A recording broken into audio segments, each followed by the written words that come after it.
Understanding wind drift. Hey there, in today's lesson, we're going to demystify the term wind drift. By the end of this video, you'll not only understand what it means but also how to use it in sentences. Wind drift is made up of two words, wind and drift. Wind is the natural movement of air, especially in the form of a current of air blowing from a particular direction. Think of a breezy day when you can feel the air moving against your face. Drift refers to a slow and gradual movement or change from one place, condition, or situation to another.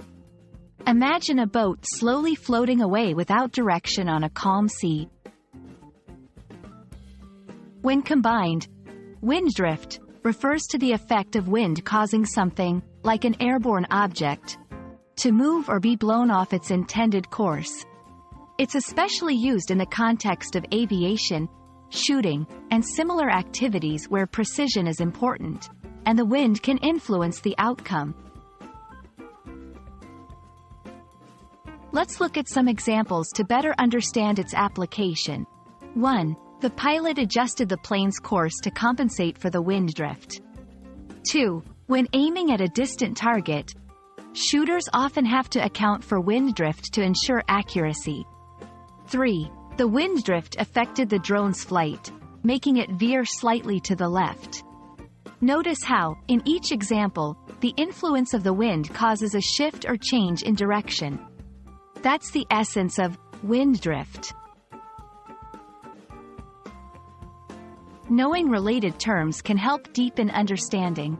Here are a few. Windage. In shooting, this refers to the side-to-side adjustment of a sight, especially to counteract the effect of wind.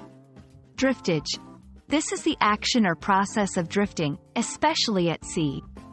Leeway. The sideways drift of a ship or an airplane to leeward, the side sheltered from the wind, of the desired course. All these terms, in some way, refer to movement caused by external forces, especially wind. And there we have it. Wind drift is all about understanding the influence of wind on movement, especially when it causes a deviation from an intended path.